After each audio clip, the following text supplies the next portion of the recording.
also. And thank you for praying for me, for Ma'am Capanyo, Ma'am Catherine Bunagan de Mata.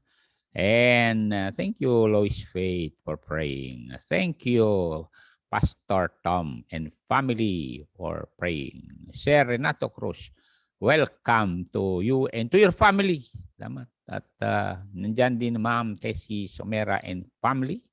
Ma'am Miriam Angulwan and Kusipag family. Was Pastor Bukel and Pagulayan family. Ayan, Pastor salamat at na-solve na rin problema niya dyan. Yan, natuwa ako. Ay, mga kapatid, salamat. Oh, ako'y natuwa. Kasi sabi ko sa iyo, Pastor Reggie, may solusyon yan, di ba? Sabi nga. Okay. Si Bongbong nga, nasolusyonan niyang, di ba? Fire, yung kuryente sa Ilocos Norte, di ba? So, ganun yan, di ba? And then yung pinsan ko, si Jay Bauson Bongkay, pampinsan, pamangkin. And then mga Da at Alpay family. Salamat, nandiyan kayo. Unan yan si Brother Joey Cambry. Salamat, Brother Joey, ha? Oo. Nandiyan si Ma'am Chato Velarde Arojado. Tagapag-pray ko rin yan. Diba, Ma'am? At Brother John Miliante and the whole family. Oh, yun. Okay. Ma'am Ebelita Kalisang Bundang. Ang to and Ma'am Esther from Persia again. Yan. Thank you, ha? Buwanan yan si John Del Tento Cotean. Alam ko taga-pusing to eh. Karamihan yata dyan si Pastor Reggie eh talagang pants. Pants. Okay. Pants. Pan. Okay. Ready. Ayun, nandyan si pamangkin kong Litawaliga si Dan.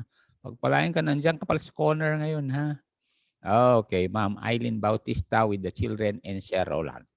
Nandyan si Brother Elgin. At Sister Mary Rose Laporga with Ban, Titus, and Noah. At noon din ang mga lahat ng mga nanonood. Salamat at alam nyo, natutuwa ako kasi si Mr. Dario na yan na Malyari. Masugid na tagapanood ko sa RBC. Oh, totoo yan mga patid. Kaya salamat.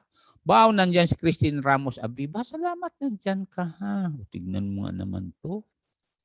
Salamat at nandyan kayo. Di ba, Pastor Tom? Pag-pray nyo mga yan. O, nandyan si Brother James John Lasam at saka si Michelle, si Star at saka Sky.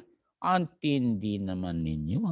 Talagang Sky is the limit of blessings talaga when you follow the Lord. Kaya nga, as I said, when you love the Lord, katulad ni Abel, talagang masaya ka. You know why? Because sabi nga niya, my yoke is easy and my burden is light.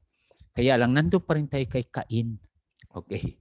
Yung attitude ni Cain ang tingnan natin ngayon, ha? Bakit siya ay naging rebellious? Bakit siya ay naging arrogant? Bakit naging proud? Bakit talagang hard-headed ito si Cain? Kaya nga sabi ng 1 Corinthians, di ba? Naging example mang ito para meron tayong basehan na huwag nating gayain. Kaya nga sabi niya, do not follow the multitude to do evil. Okay, so basahin ulit natin. Yes, thank you, sabi o. Tignan. Tama, pinagpe-pray ka rin ni Sister Chato, Pastor Lopez, para magtagal para tayo rito. Sa totoo, mahirap mag-groom at mag-train ng pastor. O katulad nito, sa totoo lang, Pastor Darwin, di ba? Pastor Akama. Ilan ang may authority mag-solemnize o kayo katulad ng kagagaling na naman namin sa tuwa kasi meron lang isang number na mali. So sabi ko hindi pwede na tayo magpatuloy na i-file ito, sabi ko kay Faith. Pagtaki mo, invest na 27, 21, buti na lang nandun yung birth certificate ni compare namin. Kaya bumalik kami doon, nagpapirma uli sa bride and groom at kung sana nandun si Pastor Kaalim, nilagay ko na kwan. Sponsor. Salamat. Okay, punta ulit tayo dito sa verse na ito. As I said, nga pala, Sir James, nandiyan ka pala nag-outline. Engineer James Tobias Batong. Okay? Pinsan niya si Rosel Dayan, asawa ni Mark Idralin. Alam niyo, nakakaalala palagi yan sa atin. No po. Tignan mo yan, sarap yung may mag-pray sa atin, Pastor Lopez, no? Oo, talagang maganda, di ba? Brother Danny Mangada at Aram, Rosalina, ayun. Alam niyo mga kapatid, ang dami nagpe-pray kaya ito, lumakas ako. Pero, mga kapatid, gusto ko mag-pray na babalik yung buhok ko eh. Sabi ni Pastor Darwin, magkape daw ako para babalik. Anyway, alam niyo mga kapatid eh, talaga akala ko okay yung buhok ko. Di bale, darating rapture, wala na yan. It will be okay, di ba? I want you to realize na we who are saved, once saved, always saved. Okay, basa muna natin to bago tayo punta kay Cain. 1 Corinthians 16:22.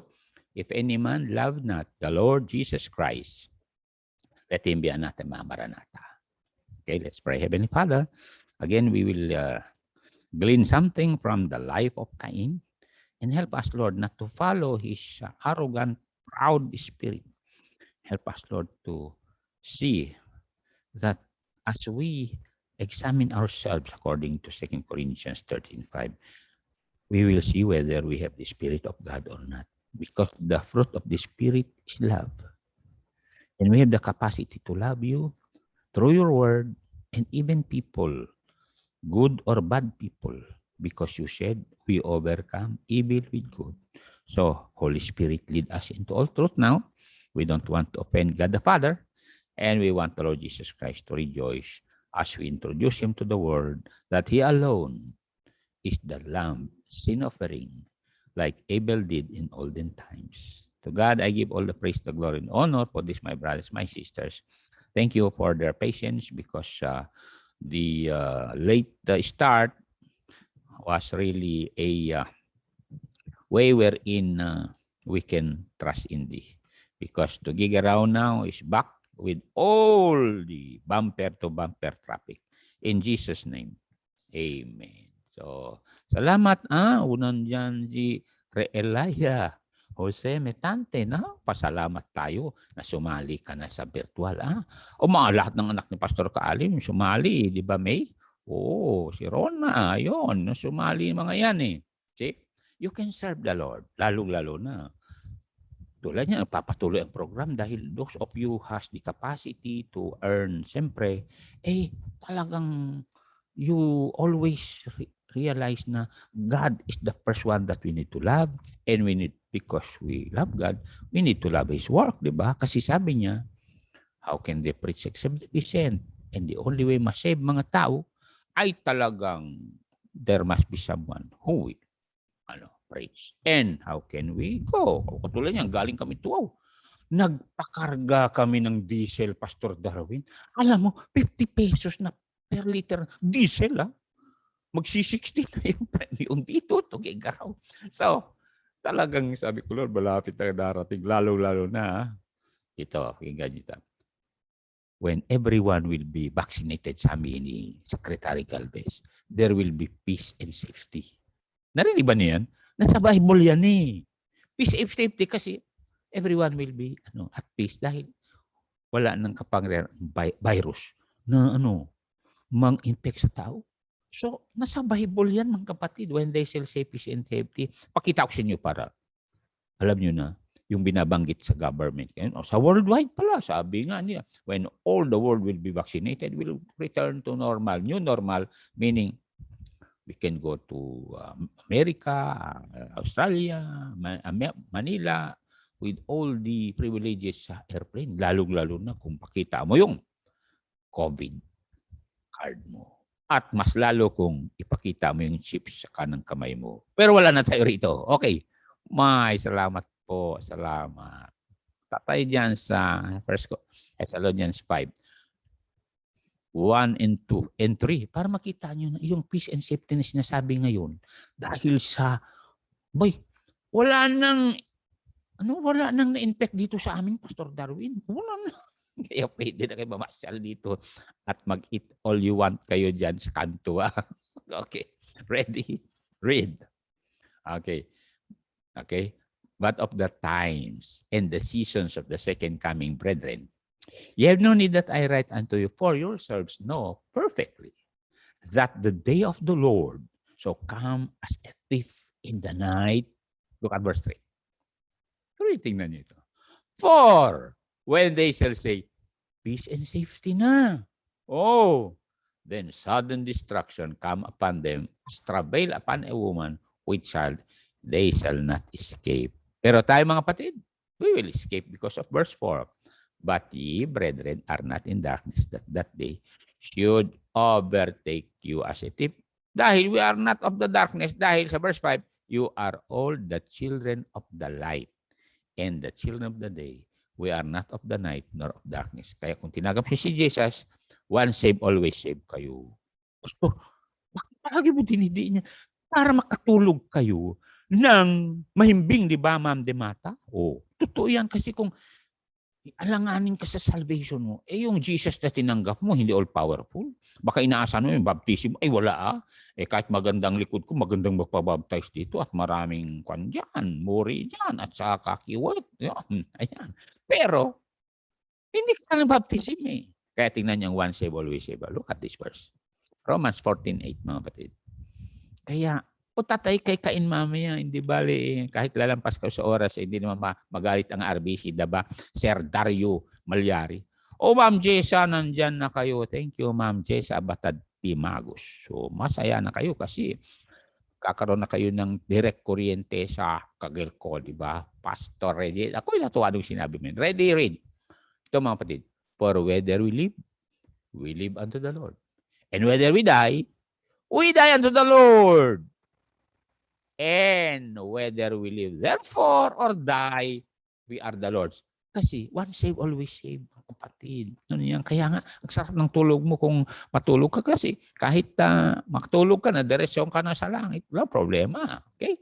Lalo na kung handa na yung libingan mo. Pero tayo mga kapatid, we are not waiting for that burial day. We are waiting for the trumpet to sound. Kaya nabasa ko kanina Corinthians, sabi niya, we shall not all sleep, but we shall all be changed in the twinkling of an eye at the last trump. For the trumpet shall sound, the dead in Christ shall rise first. We which are alive and remain shall be caught up together with them in the clouds to escape all the horrors that is coming into this world, mga kasama. Hindi niyo ba alam sa China, nag-search uli ang virus, tinawag nila Delta virus. Yun ang sabi ni Tiffany Meyer. Nanonood ko kasi kay Tiffany Meyer eh. Oo. Di ba, Ma'am Tiffany Meyer? Oo. At kasi JCL de la Cruz, aba, salamat naman. At galing na sa eskwelahan to. Ano ang shared prayer ng sister na ito eh. Tagal din naghintay para ma-employan sa government. Di ba, sister? Oo. Alam nyo, kilala yung pamangkin ko ito. At saka apo ko sa Gumaraweng. Mantakin mo yan. Tapos kapitbahay ko eh. Barangay chairman nila sa Gumaraweng. Kaya, pag-pray kayo kasi marami tayong maabot niyan. At tuwang-tuwa nga ako na nakapunta kami sa bahay ni Gebanya. Kanina, tumutuso. Sabi ko, saan kaya yung bahay nila? Yung pala, ang daming bahay doon. Kaya tuwang-tuwa tayo mga kapatid, kayo mga Baptist preachers, young preachers, ha, magpatuloy lang kayo dahil ang dami pang lugar dito sa lugar natin. Wala pang kahit amoy ng Baptist, wala pa.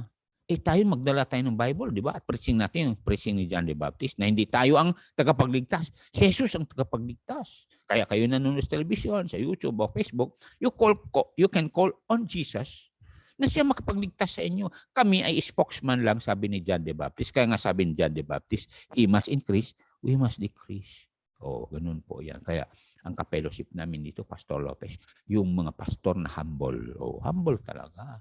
Kasi para pareho lang naman tayo galing sa di ba? Oo. So, mababa. So, dapat low profile pa rin hanggang ngayon. Bakit? We can reach people with our low profile spirit than being proud. Kaya nga, sabi ni Pastor, magigad eh. Alam mo, sabi daw ng police, hepe, hindi kami makalapit sa dati mong pastor. Oo, mataas masyado. Oo. Anyway. Wala na yun. So, forget the past. And go forward for the future, di ba? Eh, sila Pastor Kaliman, isang araw, dami lang nagturo sa polis. Tuloy lang, mga patid. Pati Pastor Baneg magtuturo na siya. Salamat po, Pastor Romeo Baneg. Kaya, B.A. Ban in an egg, okay? Ready? Punta tayo kay Cain. Okay, 4:6. Punta tayo sa 4:6. Genesis 4:6. And then we will now have Cain's attitude. Matindi attitude nito. May attitude talaga. And we will discover tonight why he was so rebellious. Why he was so self-willed. Why? Why? And by the grace of God, through the leading of the Holy Spirit, we can pinpoint because as we study the Old and the New Testament, remember mga kapatid, the New Testament explains what the Old Testament says and the Old Testament explains what the New Testament said. Kaya nga, dalawa yan eh. Kaya nga, hindi lang tayo New Testament. We also Old Testament because salvation by grace through faith ay nagsimula sa Genesis 23:21, di ba? O, basahin na natin to. And the Lord said unto Cain, why art thou wrath? Mantakin mo yan. Ang galit. Saan galing yung galit niya? Matampuhin ito eh. Why is thou countenance fallen? Ay, yun. Kinausap mismo ng Diyos si Cain. At sabi niya, bigyan kita ng chance Cain para naman makapasok sa karya ng Diyos. Kaya kayo yan salvation. May chance pa kayo masave. O lalong-lalo na, linalakasan ni Dario Malyari yung kanilang telebisyon para marinig hanggang baba. Kaya, kinig kayo. Kaya nga, talagang blessing itong pandemic na ito. Dahil kayo na, imbes na magsimba kayo, magbihis kayo, mag-toothbrush kayo, magbihis kayo ng gusto, maligo, mag-suklay, mag-lipstick, mag-eyebrow, mag-eyelashes. At least, upo agad kayo, tawagin lahat mga kasama nyo, at turn off lahat, ang lahat-lahat, at manood na lang kayo, makinig. You know why? Kasi you grow in grace and in the knowledge of our Lord Jesus Christ. When that will happen, you will begin to love the Lord. And because you love the Lord, you will be used. Talagang gagamitin ka ng Lord to reach others. Kaya nga ako'y natutuwa talaga na sabi ni Pastor Aldrin, mag-umpisa na raw sila maghukay. Sabi ko, pag maghukay na kayo, text mo kaming lahat para makipaghukay kami. At magdala kami ng semento at bakal. Pampihira naman. Kaya talaga kayo mga membro na nanonood, salamat. No? Tatanggap pa akong envelope dito. Dumating, salamat po. On time kayo palagi, ha? At yung iba magpapadala pa raw. Lalong-lalo na. Kayo na may bonus, ha? Please lang. Please lang. Huwag niyong kalimutan yung para sa Diyos. Diba? Sabi nga niya amen, sabi ni May. At amen, sabi ni Sister Rosalina. At nandyan si Pastor Jake Lian. Yan ang kanyang pen name. Ano po yan? Tulad ni Esther of Persia. Okay, tuloy natin ito. Cain's attitude is ito. I want you to understand this. Remember this, attitude is the fruit. Cain's attitude is the fruit of Eve's rebellion toward authority. Yan ang number 1. Narinig niyo? Ulitin ko para maisulat ni Sir James. Cain's attitude is the fruit of Eve's rebellion toward authority. Pantakin, no? Sabi ni Adam, hindi pwede kahit lang i-touch yun. Lahat yan, kahit dahon yan, hindi pwede. Balat niya, hindi pwede. Abay, lumapit pa rin ito si Iba. Talagang si Iba, ibang-iba. Ano po? Totoo yan. Lahat ng iba na nasalubong ko na pangalan Iba, ibang-iba sila. Tabaig sa inyo eh. Meron talaga silang, talagang superior spirit. Pasensya lang yung mga pangalang Iba. Hindi ko sinabi Evelyn na Iba. Taga-Iba. Taga-Iba ka pala, Sister Sator. Sorry. Okay. Nandiyan yung aking pinsan, si Eyam. Talaga. Pamangkin o pinsan to eh. Mga Eyam talaga kamag-anak. Yun ako natutuwa eh.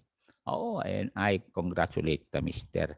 Clint Agudelo Rigo. He is watching me daily sa YouTube. Totoo yan. Kasi, siyempre, businessman siya, millionaire siya, wala siyang panahon sa araw kasi busy. Yan. See, even millionaires, when they humble themselves, can be saved. Sabi ko nga sa inyo, billionaire si Brother Henry C. Jr. Member ng ating church sa Manila. Si Pastor Peter Tangchi, di ba? Kaya mga kapatid, When you humble yourself, katulad ni Abraham, mayaman sa Abraham. Pero nag-humble siya, sabi ng Diyos, okay, get you out of your country, talikuran mo lang mga rebulto dyan. Oo, tinalikuran niya. Pagdating niya sa Canaan, nagtayo ng altar na walang rebulto. Naalala niya sa Bethel. Kaya yun ang gusto. It's okay daw. Sabi, it's okay. Thank you, sister. At least maunawaan si Chato. Very patient itong babaeng ito. Okay. Yan, nakangiti siya. Nakita ko yung ngipin mo, sister. Okay. Thank you. Now, as I said, Cain's attitude is the fruit of Eve's rebellion toward her husband's authority. Kasi sabi ng sister niya, remember, Adam was alone when God said to him, wala pa si Eve nung kahit examine ninyo. He said unto the man nga hindi sinabi, he said unto the man and woman. Adam sabi niya, the tree of knowledge of good and evil. Don't eat of it, for in the day that thou eatest thereof, thou shalt surely die. Noong dinala ng Diyos si Eve, Eve, yun ang tree of knowledge of good and evil. Huwag nating lapitan. Dumating si Lucifer. Di Lucifer, Satan pumasok doon sa serpent. Ito mga kapatid, kung matalino kang babaeng Eve ka, pinunta mo sa Adam, nagsasalita yung ahas. Pwede bang ikaw makiusap kasi ahas yun Ganun sana, hindi sayabang naman ni Eve kasi siya lang nag-iisang babae doon. Kung minsan yung mga babae nag-iisa lang maganda sila ay akala mo. Meron kaming kilala ganyan doon.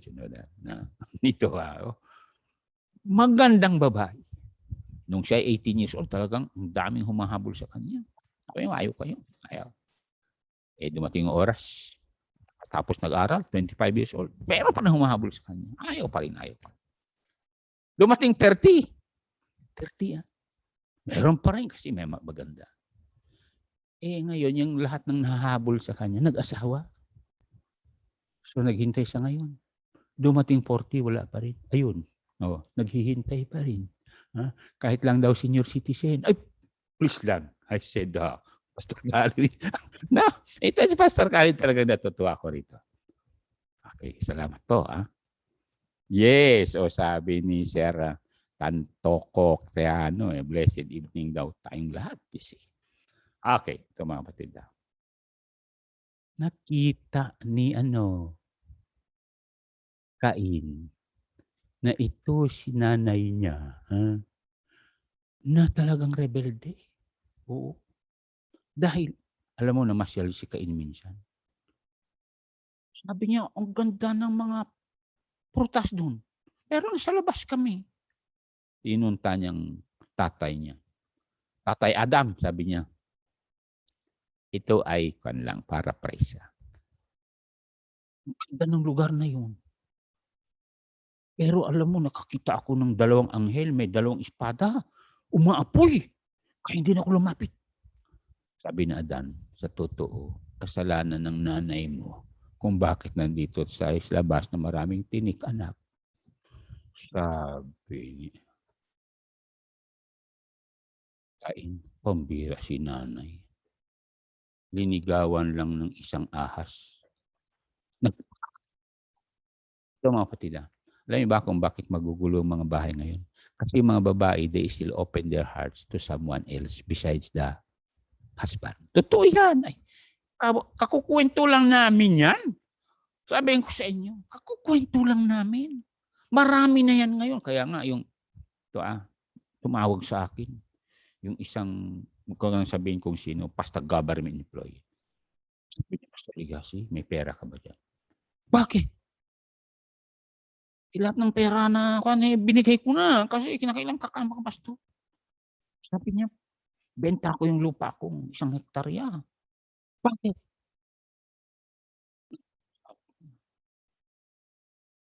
Nung nadistino ako sa Palawan, sabi niya, hindi ko sukat akalain, mabuo. Sabi ko, pwede ba wag mo nang isali ako dyan? Oo nga, pastor ako, pero Huwag mo ibenta yung lupa mo. Bigay mo na lang doon sa babae. Ano humahabol sa'yo? Ayaw nga daw ang lupa. Gusto. Alam niyo kami mga pastor, akala milyonaryo kami. Oo, marami kaming lupain sa langit. Pero dito, talagang, alam niyo, conduit lang kami dito. Channel of blessing. Di ba, Brother Jun? Ikaw nanonood ngayon, di ba? Kaya nga, si Pastor Paulino, binigyan natin uli ng pambili ng hollow block para matapos yung kwarto niya, para doon na siya. Para puntahan ng girlfriend niya. Rinig niyo? And then, katulad niya, bibigay lang natin kay Pastor Gilbert. Ginawa na yung chapel niya. Sabi ko sa iyo, salamat Lord. Kaya nga mapatid, we are just channels of blessing. Kaya wag niyong gayahin yung tumawag sa akin na sabi, isukat akalain may mabuong pakwan. Ay, pwede ba? Wag mo akong isali dyan sa multo mo. Sabi ko Kaya mga kapatid, kayo mga binata, kahit hindi kayo pastor, pwede ba? Okay, lapit-lapit muna sa mga babae, kahit nahuhulog ng puso nyo sa talagang in love kayo. Ay kapatid, magsisi ka rin after 1 year, you know why? Kasi nga, sabi ni Solomon, pakinggan nyo ito mga anak. You love the Lord, you obey your parents. Pakinggan nyo ito, Ecclesiastes 6:7. Yung appetite mo sa asawa mo pagdating ng oras. Kala mo, tuyong talong, Okay, ready. Ready, begin. All the labor of men is for his mouth, and yet the appetite is not filled. Kasali na yung sexual appetite yan. Totoo yan. Sabi nga, kilala ako dito. Alam mo, pastor, sabi, nagsisisi ako. Ang akala ko, pag nakuha ako yung isang miss ganito, kasi may mga fiesta miss. Ay naku, yun ang source tuloy ng aking pighatian, trouble ngayon. Bakit? Nalaman ng misis ko. Yung miss na yun. Sa fiesta kasi may miss ganito, may miss tilapia, miss bangus, miss ano yun? Ayun. Sabi nung miss, hinanap talagang bahay. Nagtanong-tanong siya. At last nalaman kung saan. Ano yung nangyari? One day, may dala-dala yung babae na anak at saka yung damit. Nagpababa sa tricycle, pumasok sila doon. Sabi ng misis, sino kayo? Sabi ng babae, ako po ang asawa ng asawa mo. Ayun. Lumabas yung mister. Sabi niya doon sa misis niya, please lang huwag kang magalit, darling, kasi talagang hindi ko sukat akalain na matagpuan ako ng ng magandang babaeng to. Sabi ng misis, siya lang ba maganda? Ako maganda, di ba? Sabi ng mister niya sa isip, nung araw maganda ka, ngayon mukha kang tilapia. Anyway, mga kapatid, sa isip lang ngayon Kaya, kapatid, please lang huwag nating gayahin si Cain na rebelde. Dahil kinopyaya yun Remember sa 1 Timothy 4:12, pakinggan natin to. Kaya tayo, yung example tayo, pakinggan natin to. Ready? Diyan na kayo. Kaya nga, kayo dyan na nanonood, lahat kayo mga Kristiyano, please, maging example tayo. Kami mga matatandang pastor, example kami sa inyo, kami la Pastor Lopez. Example kami sa inyo na, sige lang, having food and raiment, let us be there with content. Bakit? Marami tayong pagkain pagdating ng araw sa millennium, di ba? Ready, read. Let no man despise the youth. Kayo mga batang pastor, sinabihan ko na kayo, maglapit-lapit diyan sa mga batang mga daligingding, nandun, nakita ko si Jewish girl nung isang araw, Pastor Reggie, naku, malaki na yung bata, po? But be thou an example, kanino? Believers. At sabi niya, in word, pananalita natin, in lifestyle, the word conversation ay lifestyle natin. Lifestyle ba natin ay nagmamataas tayo na ano-ano lang ang binibili natin gadget at ano-ano? Hindi And next charity, yung marunong tayo magbukas ng kamay natin. 'Di ba, Brother Pastor Jake o Brother Dane, 'di ba? Saan kamay natin? Katulad Brother Dane, nagkatay ng manok yan, dinala rin dito. Tama lang, please lang, dali nyo rito kung nakatay na kasi. Kapatid naman, taki magdala ka ng pato dito, ako pang magkatay. Pwede ba kayo na lang, Katulad Pastor Tom siya nagkakatay, hindi lang kinatay. Linuto pa, Okay. in charity. Ganun tayo rito eh. Kaya nga mapansin nyo, ilan na ang sa pandemic na ito. Marami nagulat, pati mga membro na sabi ng ibang membro, wala man lang kami ni pitch in dun sa simento. Pero nakabuild. Sabi ko, huwag kayong mag-alala kasi yung dinadala yung envelope at saka yung sinusundo namin envelope, nandun ko kinuha yung pambiling semento, bakal at hindi na yero pala sa bantay. Kasi yung mga yero nung araw, hinihingi kay Pastor Jan. Kaya Pastor Jan, ay sandali, Pastor Banghal ha. O, kung nakikinig ka sa Australia, pagbalik mo rito, ha? Basta sumulat ako, humingi ako ng yero. Paaprobahan mo lang sa mga men, milyonaryo naman ang mga membro nyo diyan sa Angeles City, di ba? Oh, Pastor Jan nga, humingi 100,000 nun para madagdagan yung 800,000 namin. Bigay si Pastor Jan kasi sabi niya, I know because you are trained by my father, you can march on and you have the boldness to tell the world that Jesus saves. Kaya, panay pray din ako kay Ma'am Pam kasi si Ma'am Pam pumayat. Anyway, salamat, Brother Griso, manandyan ka. See, huwag natin gayahin si Cain. Anong takin mo? Sinisi pa ang nanay. Pwede ba? Huwag niyong sisihin nanay yun. Ha? Kung ano man pagkakamali ng nanay at tatay. Patawarin ninyo. Kaya nga may Psalm 78. Di ba? Sister Kalisaan, Bundang. Psalm 78. Kung limang tatay nyo ay katulad ni Adan, dahil sa pag-ibig, lumusob. Lumusob. Psalm 78, punta tayo dyan. Alam mo nakalagay dito. Nung sabi niya, gusto ko makita ito. Galing naman dito. Verse 7 and 8. 7 and 8. Nang sabi niya, huwag daw natin gayahin yung mga gurang na matatanda na walang ginawa kundi masama ang example. Ready, read. That they might set their hope in God and not forget the works of God, but keep His commandments. And look at verse 8. Ready, read. And might not be as their fathers, stubborn and rebellious. Di ba ganun si Adam? Ang generation, sabihin, ang tagal nun. A generation that set not their heart aright and whose spirit was not steadfast with God. Yun. Kaya, ganyan nangyari sa Amerika ngayon. Iyak nga yung mga preachers kasi narinig nyo is Pastor Lopez, di ba? Yung pinanggalingan nila Pastor John, yung nag-send out sa kanila sa Bonner Springs, Kansas. Wala na. Kasi wala na magpastor. Nakakayak nga sinabi ni Pastor John sa akin yan. No? At maaaring narinig nyo. Yun o, sabi niya, Brother Legasio, the church who sent out from Bonner, Kansas. When our pastor died, no one in the church, yes, collapse and vanish. Wala. Mga membro, ibig sabihin, yung building nandun pa. Pero ang church talagang tao, wala. And you know what will happen? And what is happening in America? Look at what's happening in America. Kahit magandang air force nila, submarine nila, bakit natatalo sila ng China? Because of verse number 9. Look at verse 9. Sabi yung verse 9. The children of Ephraim. Hindi nyo ba alam? Karamihan ng Amerikano ay may dugo na Ephraimites. Narinig nyo yan. Yung mga Amerikano, hindi talaga sila ang original sa Amerika. Yung mga Indians ang original doon. Mga immigrants yan, di ba? Naalala yung 13 colonies. Galing sa England yan. And yung England, nung araw, may mga dugo yan ng mga Jewish. The children of Ephraim being armed and carrying bows. Turn back in Afghanistan in the day of battle. Turn back, sabi nga President Duterte, they turn back in Iraq. They turn back in Somalia. Naalala ninyo yung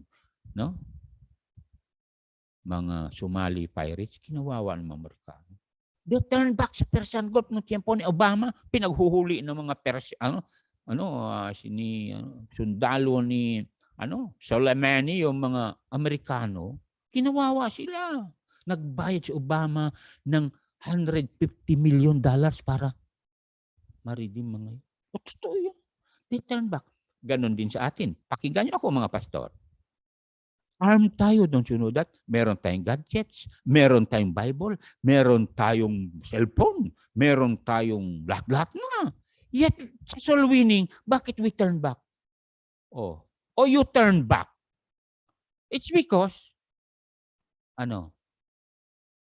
you don't love the Lord. Kasi if you love the Lord, look at this verse. Yung verse palagi na. Judges 5:31. When you love the Lord, talagang walang makakaharang sa iyo. Sabi nga sa Acts chapter 17, di ba? You can turn the earth upside down. Bakit? You march on and march on. Di ba? Oo. Salamat po. O, tignan mo yan. Pastor Gilbert, may chapel na silang bago. Dalawa ng chapel mo pati. Read. So let all thine enemies perish, O Lord. But let them that love him be as the sun. When he goeth forth in his might, the land had rest 40 years. Ibig sabihin, when the sun will rise up, no darkness can repel the sunlight of the sun. Kahit dito sa amin, dito sa bundok, alam nyo, walang madilim dyan. Kahit dadaan ka sa ilalim, tignan nyo. Ilalim ng mga kahoy, talagang penetrate pa rin yung ilaw. At talagang walang makakaharang. Ganon din sa mga anak ng Diyos, nagmamahal sa Kanya.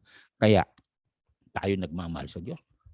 The gates of hell shall not prevail against the Baptist. Ay, totoo yan. Tignan nyo, kahit saan-saan. May Baptist na ngayon, pati nga sa, alam nyo, naririnig yung Marag Valley nung araw, ha? Don't you know, meron Marag Bible Baptist Church doon. Oh! At pupunta daw si Van Egg doon sa Kwan. Sinundungan Valley, Bible Baptist Church. At yung preacher niya ay dating commander. O, tignan mo yan. Ay, sabi ko sa inyo. Kaya nga, si Pastor Law, tumawag sang araw. Ewan kung tumawag kay Pastor Darwin, pero sabi ko ang mag-alala kung wala pang support mo, padala ko sa iyo. Nagpadala ako. Kahit man lang hindi bigas, maraming bigas yun eh. Pang kanya, pang sahog niya. Alam niyo mga kapatid nandyan, di ba Ma'am Elvira Presto? Napasaya ako dahil nandiyan kayo kay Pastor AJ, tuloy lang nyo dahil malapit ng darating Panginoon. Don't you know that? Kasi when they shall say peace and safety, then sudden destruction will come upon them. Remember, yung signing ng peace treaty of Israel, as I said, nagulat ako dahil dalawang gunting pang putol dun sa ribbon. Yung isang gunting hawak ng mga Palestinian, yung isang gunting hawak ng Israelites. Di ba isa lang dapat magbukas nung tinatawag na halimbawa may rededication, may ribbon doon, di ba? Kaya ibig sabihin, tama si Jared Kushner na sabi niya, you Palestinians will not receive any cent if you will not agree with Israel. Kinausap ni Jared Kushner yung Qatar. Hindi na sila papadala ng pera sa mga Hamas. Kinausap din ng Sudan. And Sudan has now a peace treaty with Israel. Kaya ganun lang pala. Ayun, surrender sila kasi kung kumulo nga ang tiyan ng mga Hamas, talagang naghihimas na lang sila ng tiyan, di ba?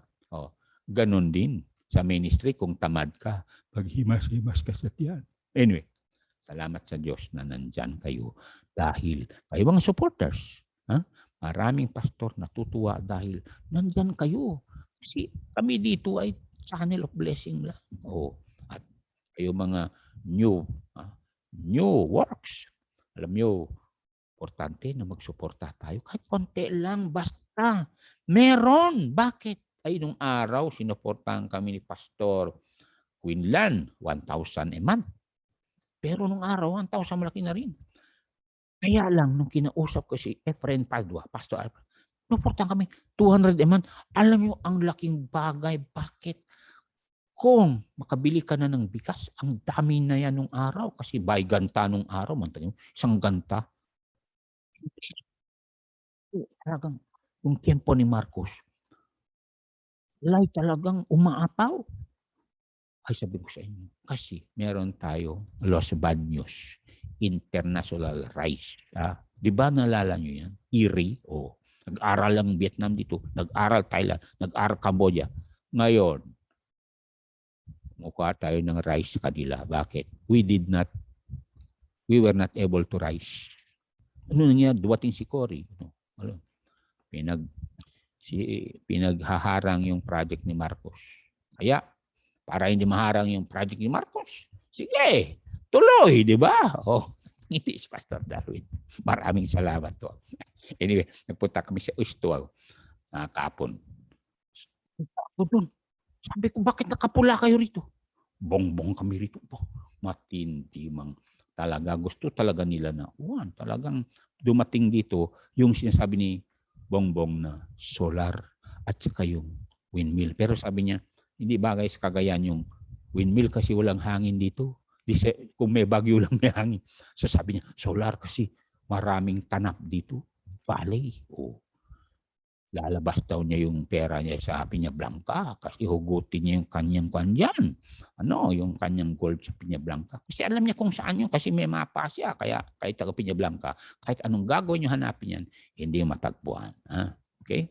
So, si Bongbong lang nakakalam nun. Okay. So, kapatid, ang gawain natin mga Kristiyano, yung 7:14, di ba? Tingnan natin 7:14, 2 Chronicles. Yung gawain natin. Remember, as I said, if you know the book of Judges, you know that when the people are rebellious, God will give them a cruel king. But when God's people are obedient, God will give them the best king that will make their nation rise again. Ready? 2 Chronicles 7:14. Ready? Read. My people, kayo yun. Ikaw yun, sister, brother, which are called by my name, Christian guy. Ano gagawin natin? Shall humble themselves. Kaya nga walang Christian na mayabang. Wala kayong pagmayabang. Talino mo. Pwede pitikin ng Diyos to utak mo. Wala na. Humble yourselves and pray. Di ba, Brother Jeffoy? And seek His face. Basahin yung Bible para malaman nyo na yung naipako sa cross ay Diyos na nagkatawang tao. Yung dugo niya, dugo ng Diyos. Ayon sa Acts 20:20, di ba? And pray. And sabi niya, turn from their wicked ways. Ibig sabihin, maging obedient tayo. Huwag nating gayahin si Cain na rebellious. Huwag nating gayahin si Eve na talagang ibang-iba. Turn from their wicked ways. Ang sabi ng Diyos, then will I hear from heaven, will forgive their sin, and will heal their land. Papansin nyo, land. Iyak nga yung dumaan yung bagyo rito, Pastor Lopez. Ang dami nag-ani, dami din nalunod, dami din nasira. Lately lang, yung isang araw, may mga landslide, mudslide. Gulat kami . Sabi ko, wala naman nang binalita sa amin. Kaya mga kapatid, pasalamat tayo. Diyos, nakikinig pa rin sa prayer natin. Remember, nung nabilanggo si Peter sa Acts chapter 12, manalangin sila, united in prayer. Ano nangyari? Binuksan ng Diyos ang bilangguan, lumabas. Marami nakabilanggo ngayon. Nakabilanggo sa kahapon lamang. Nakabilanggo sa kabiguan. Nakabilanggo sa utang. Nakabilanggo sa, sabi ko? Sa bisyo. Sa drug. Sabi ng President Duterte kanina, hanggat daw matapos siya, mayroon pa rin drugs. Pamakin mo yan. Kaya tama lang daw ginawa nila sa sa Sambales na pinagpapatay yung mga insect na buha malapit sa inyo yung Sister Chato. Dahil kung buhayin mo raw ba ngayon ay kausapin nila yung judge at mga pulis at mga attorney na paglabas daw sa korte ay tawas. Tawas lang pala. Ayan, punta sila China. Pagbalik dito, iba ang kanilang pangalan.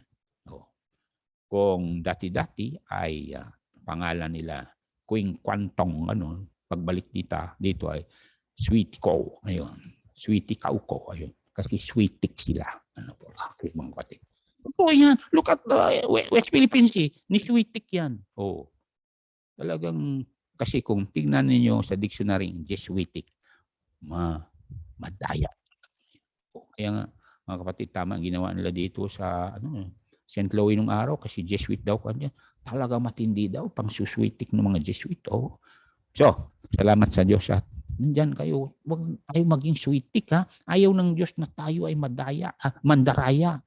Kaya nga palagi akong nagpray, Lord, lead us always by your Holy Spirit because your Holy Spirit will lead us into all truth. Ganun yan. Kaya habang pinag-aaralan natin to yung attitude ni Cain, his attitude is the fruit of Eve's rebellion towards authority. Alam niyo mga nanay, ha? Malakas ang inyong influence. 1644, tingnan niyo. Ezekiel. Nanay, ha?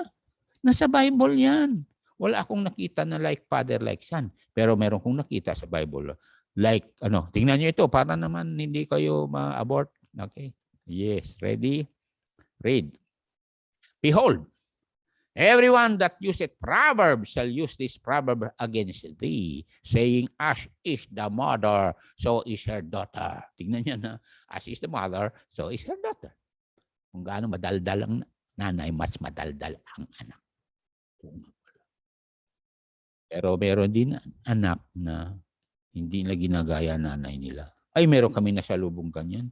Sabi sa amin, ang nanay ko talaga, nagsalita ang tatay ko 1 sentence, 10 sentences ng nanay ko. Ayaw ko yung nanay na gano'n. Pala niyo mga kapatid. Totoo, sa dami namin nasasalubong tao. Sabi, tama lang yun kasi Bible believer ka. Yung nanay mo hindi Bible believer, kundi majonger. Ayun ako. Okay, Jehaziel and Kines Kaalim.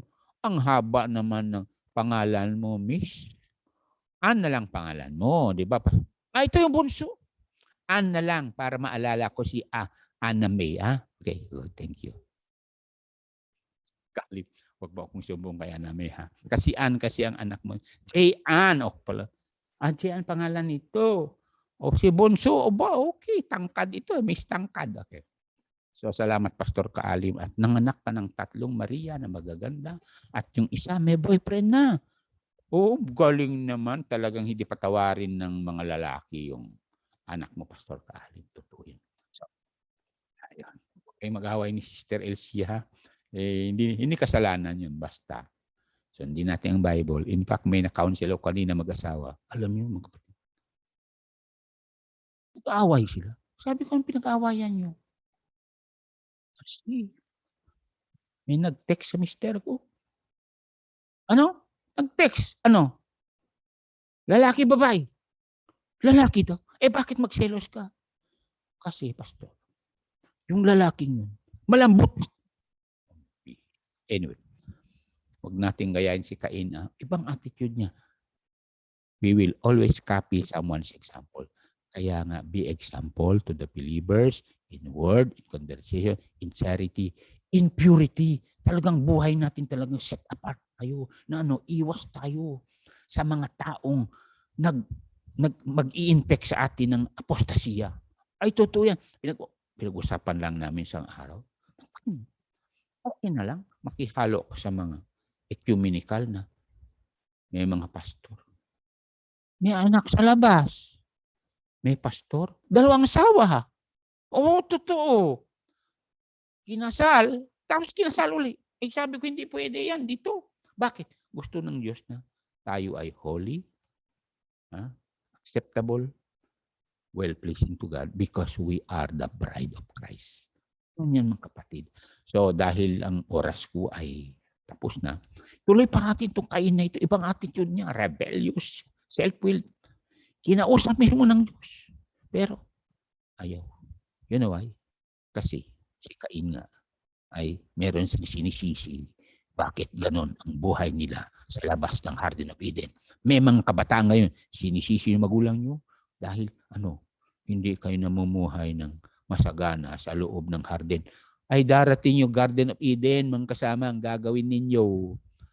Magsisi, magkabuti, dahil you are following Jesus. Ganun yan, hindi yung sana, si nanay, si tatay, mayaman. Abay, wag mo sisihin magulang nyo. Bakit? Buti nga dumating ka sa lupang ito. Gagawin mag-effort ka. Bakit? Yayaman ka. Meron kong sinabihan, pangalan ng hindi bata may asawa. Sabi ko, ang sipag mo, Brad.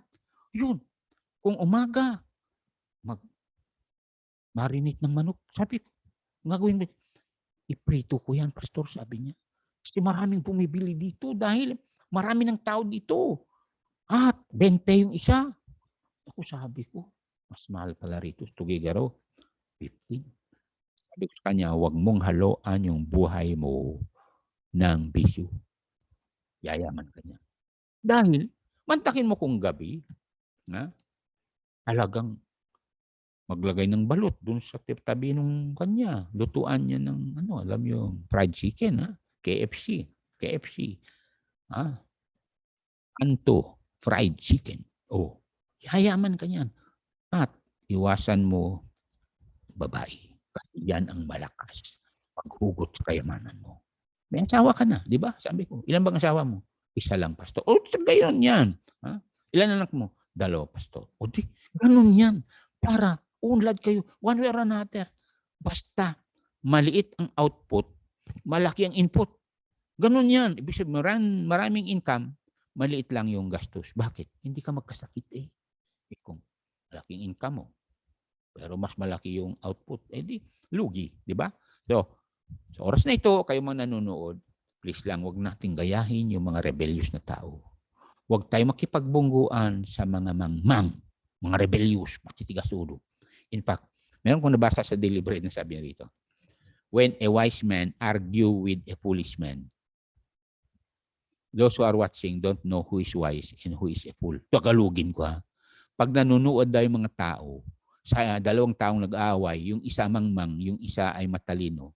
Pag nag-aaway yan, hindi mo ma-differentiate kung sinong mangmang at matalino. Bakit nagsasagutan eh? At yung mga mukha nila ay mukhang demonyo eh. Nakita mo? Kaya tama lang na wag tayong papatol sa mga taong mangmang. Oh, totoo yan. Nagmamarunong sila. Nag-usap nga ako, nagmamarunong pa sa akin. Ako nag-aral theology siya. Hindi, pero nakabasa raw ng Bible. Kaya sabi niya, alam mo, basta ako, hindi ko na kailangan turo ng ninuman. Oh, salamat, sabi ko, at least ikaw magpastor na. Ay, ayaw ko magpastor, sabi naman niya. Kaya, mga pray tayo na huwag nating patulan yung mga mangmang. Matalino, pero no, gusto niya. Wala din ni Cain, talino, pero bakit sabi ko matalino si Cain? Marunong mag-alaga ng squash, marunong mag-alaga ng ng kabatiti, ha? At saka ampalaya. Oh, matalino, di ba? Kaya lang sinunog niya. Sabi ng Diyos, hindi yun ang paraan. Ha? Itong paraan. Sabi niya, nagdala si Abel ng sin offering dyan sa pintuan. Yun ang ihahain mo. Paano? Tanggapin kita. Ayoko. May mga tao, wala ka marinig kundi ayaw. Kayo mga misis, ha? Huwag kayo magsabi ng ayaw. Di ba? Nung tinanggap mong yung lalaking yan, ang mukha niya, gwapo nung araw, gusto mo ngayon at medyo kulubot na, ayaw mo na. Pwede ba? Huwag niyong gayahin si Eve. Tuloy naging rebelde si Cain. Kinain niya lahat ang gusto niya. Tuloy. Walang para sa Diyos. Okay, mag-pray na po tayo. Panginoon Diyos, salamat po sa mga kapatiran nag-pray para pag-aralan namin itong buhay ni Cain. Na Lord, tunay na may mga tao gumaya kay Cain at walang nangyari sa kanila. Oh God, help our children. Help our brothers and our sisters. Na huwag nang gayahin si Cain sapagkat si Cain ay na-anathema sa remaining part ng chapter 4. So bless your people, keep them safe, bless their works, their businesses, and pray that you'll just make a way wherein Doc Michelle Gerardo Millante Canay will pass the medical physical for the Thank you, Lord. In Jesus' name, amen. Thank you.